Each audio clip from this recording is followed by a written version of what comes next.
Sex trafficking, often referred to as commercial sexual exploitation, is the control and exploitation of a person, causing them to provide sexual services in exchange for something of value, such as money, food, drugs, shelter, or transportation, by using manipulation, lies, threats, or violence. In Canada, children under the age of 18 cannot engage in sex work or exchange sex for money, drugs, alcohol, shelter, transportation, food, or any other object or necessity.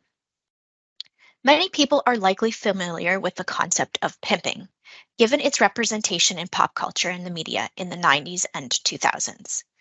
Simply put, sex trafficking is another term for pimping. Typologies of sex trafficking can include forced escorting, forced illicit massage, forced pornography, forced camming, as well as forced stripping. This can also include sexual exploitation online, including on social media platforms like OnlyFans and Facebook, through coerced sexual imagery or video, which is then sold for consumption by another party. So let's talk about how sex trafficking typically happens in Canada. I should note here that the grooming, luring, and recruitment processes can look different in some communities. Traffickers may exploit a position of authority or exploit a person's vulnerability by offering them substances, a place to stay, gifts, and expensive items beyond their means, which unfortunately then comes at a cost to the victim. For the purpose of this slide, we will consider the potential targeted individual to be a female, and the trafficker we will refer to as male. Sex traffickers are extremely skilled at presenting themselves as a potential protector, a potential partner, or a potential provider, which may feel like the perfect solution to what is going on in someone's life at that time.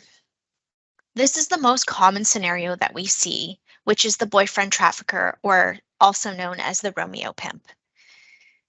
Unfortunately, there is a formula that this type of trafficker uses that is incredibly effective and easily replicated.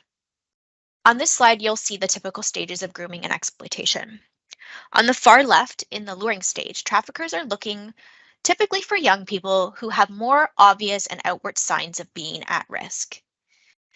First contact is likely to be on social media, and from there, the relationship can be built.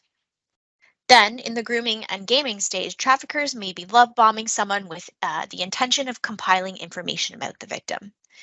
This is going to look like asking them lots of questions, paying special attention to them, giving them special gifts, taking them out on dates.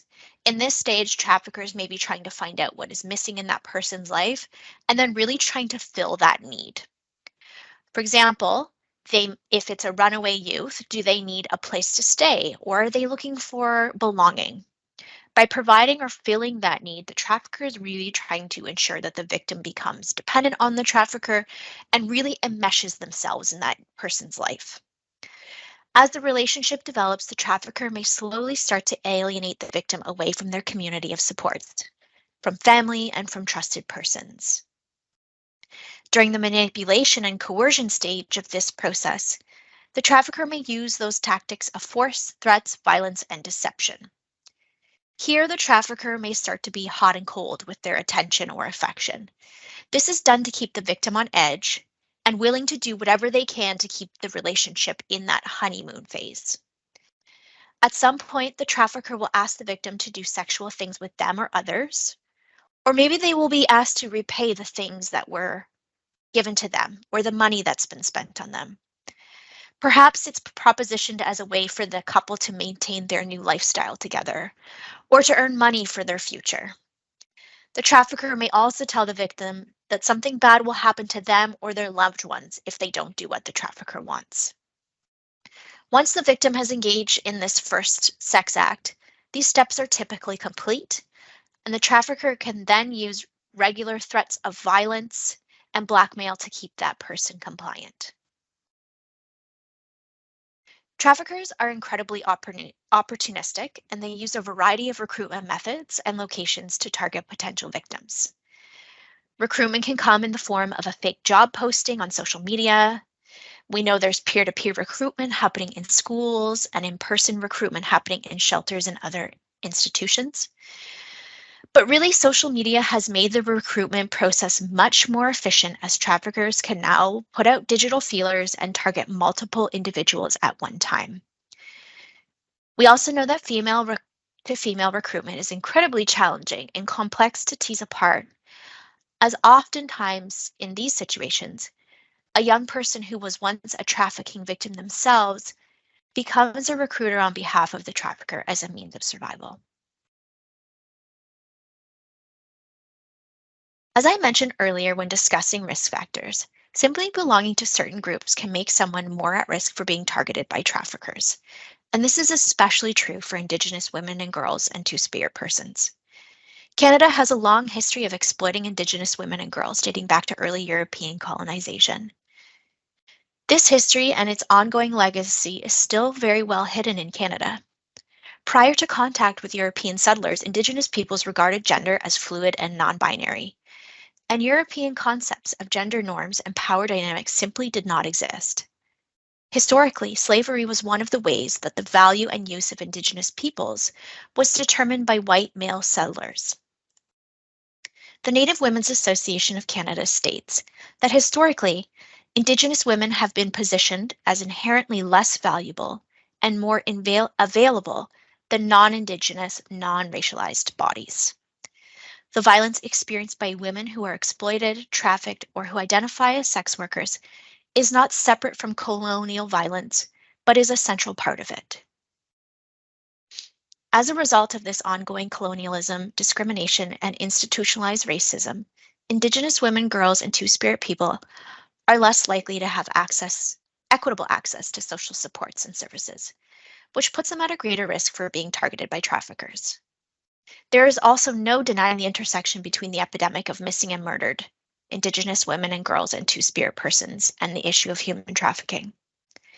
Some of the reoccurring themes that expose Indigenous women and girls to traffickers and facilitates their recruitment into trafficking include precarious housing and substandard living conditions, higher rates of unemployment, lack of access to social and economic resources, prior exposure to human trafficking, family violence and the lasting impacts of colonialization, residential schools experiences and intergenerational trauma, as well as involvement in the child welfare system.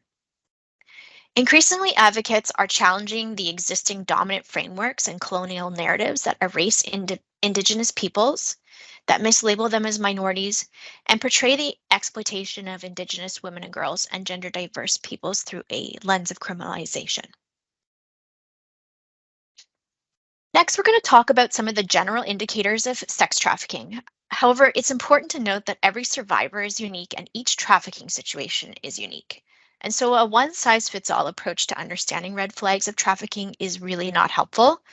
Instead, we recommend that you consider a number of these indicators, but also keep the general context of the situation and patterns of behavior in mind too. We know that trafficking is a complex issue. Signs and indicators are often overlapping and nuanced, and indicators alone are not enough to confirm that trafficking is occurring. Similarly, acting on these indicators alone may increase surveillance and policing of marginalized communities. So some indicators may be unexplained withdrawal from family, friends, or other activities, sudden changes in a person's appearance, so maybe their clothing, accessories, makeup, nails are different than before. They may be providing scripted or rehearsed answers to casual or simple questions about their whereabouts, activities, friend group. They may be secretive in their behavior, again, about the new friend group or partner. They may express fear and intimidation through facial expressions and their body language. They may have evidence of branding or tattoos of the trafficker's name or symbol. There may be frequent absences from home, work, or school that are unexplained. There may be visible signs of abuse, cuts, bruises, burns, and signs of fatigue as well. The person may not have access to their passports, other forms of ID, access to their own money, or their own telephone. So what does sex trafficking mean for the victim? While under the control and the direction of the trafficker, a victim may be told when they can eat, when to sleep, who they can talk to, what clients to see, how many, and what sexual acts to perform. The trafficker may use necessities like substances, things like blackmail, lies, and violence to keep that person compliant. The trafficker may also force a victim to commit additional crimes, such as theft, drug trafficking, and recruitment of additional victims, again, as a means of control. Traffickers may take out loans and credit in the victim's name, using financial abuse as another means of control.